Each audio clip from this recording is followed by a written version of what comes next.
Time magazine ran an article about what they called the greatest event of its kind in history, entitled Risky Rendezvous at Swatow. They described the successful delivery of 1 million Bibles to the Christians in communist-controlled China. This is the story of how this task was carried out. It begins in the Philippines in 1971, when Bill and Lil Tinsley were called to the Philippines to spark the Jesus People movement, which had started in America. Then in 1975, when the Filipino young people were taking the responsibility to guide their own fellowships, their work with them was winding down. Bill and Lil, after seeing the great shortage of protein food in the Philippines, founded Sea Biosystems Asia to meet the challenge of reconstructing marine environments to increase protein production in the sea. This they called Project Kima.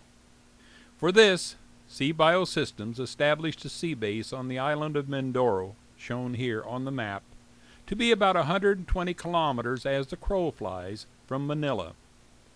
Of course, it was much farther on the narrow, crowded roads.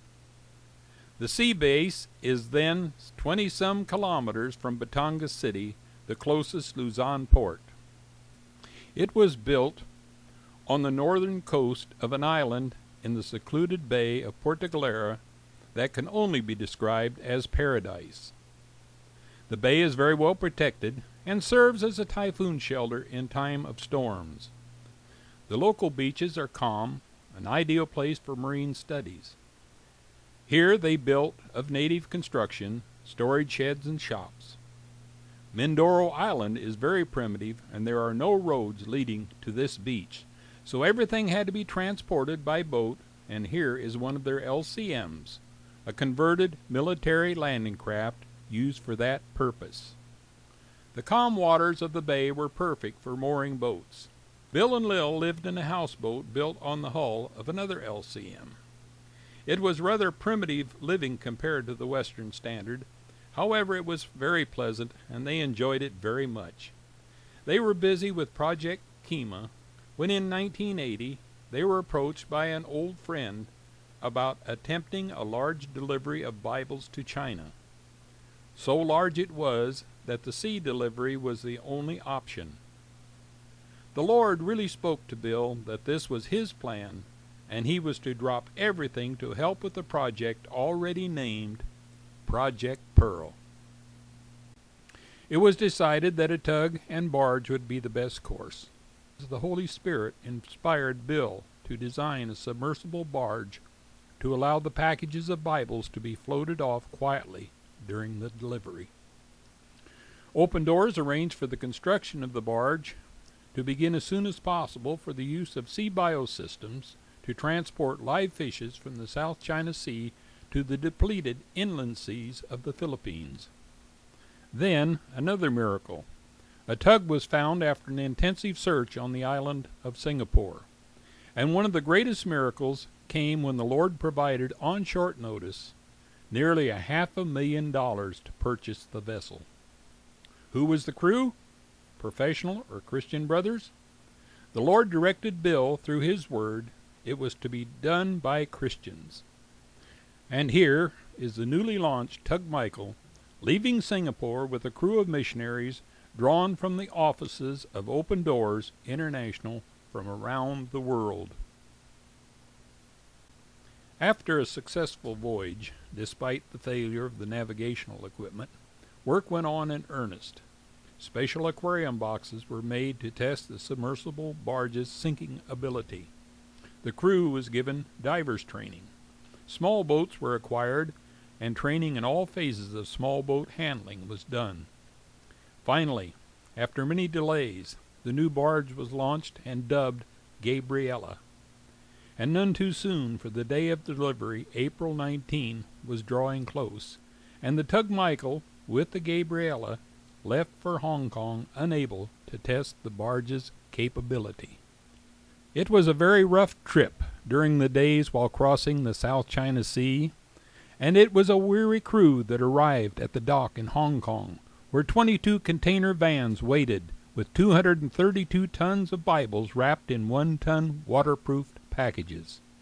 Tired as they were, the crew set about to load the cargo as fast as possible. Working through the night into the next day, the cargo was loaded, and they were ready to go with still time to make their delivery with the Chinese believers on the beach near Swatow. That night, Bill had a dream.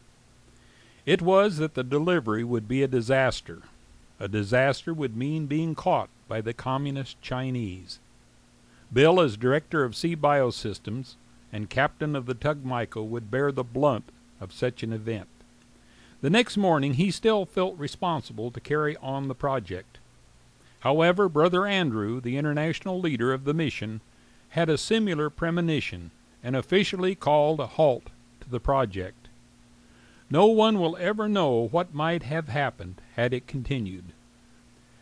Sadly, after all the hustle and bustle to make the schedule, the tug Michael was forced into retirement in the western anchorage of Hong Kong to spend the next month fighting wind and currents in the area open to the weather. It was a trying time for the crew. After 33 days, Open Doors Management gave the go-ahead for the project. Finally, Bill and the crew received word to go and wasted no time in putting to sea and setting the course north to Swatow. The sea was calm, and with plenty of time before the appointed time for the delivery date on June 18th, 2 days away, the tug, with her precious cargo in tow, cruised slowly up the coast toward her destiny. Would the boat and her crew be caught, or would the Lord protect them? It was to put each man's faith to the test, and none wavered. Each had complete confidence in the God that had sent them on this adventure. At approximately 6 in the evening on the 18th, the captain turned the tug west to enter Chinese waters. Here is the course as it was set to approach Michael Beach. It was already dark as they passed a Chinese military troop ship with its boarding ladders down. What did it mean? It appeared to put water on the sacrifice, making the delivery that much more dangerous.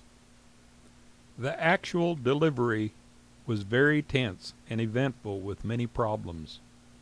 The miracle is, after 2 hours anchored in a shallow cove just outside a major Chinese naval base, the crew of Project Pearl offloaded 1 million Bibles. The moon came up, exposing the big seagoing tug and barge to the many passing boats, but it appeared they never saw them. At the end of the 2 hours, the crew upped anchor and motored away with an empty barge. The next morning found the tug and crew safely on their way back to their base in the Philippines. When the barge Gabriela was safely moored along with the tug Michael in Puerto Galera, the international crew were on their way home. They agreed to a man that God should receive all credit for what was done. Some, including the captain, said, God did it in spite of his servants, who made many mistakes in judgment both during the planning and operations of the adventure. We can only thank God that here, 25 years later, we can read the testimonies of those brothers and sisters that spiritually profited from the Bibles that were delivered that night. May honor also be given to those brave Chinese Christians who risked all to meet the Westerners who brought them that precious cargo that night.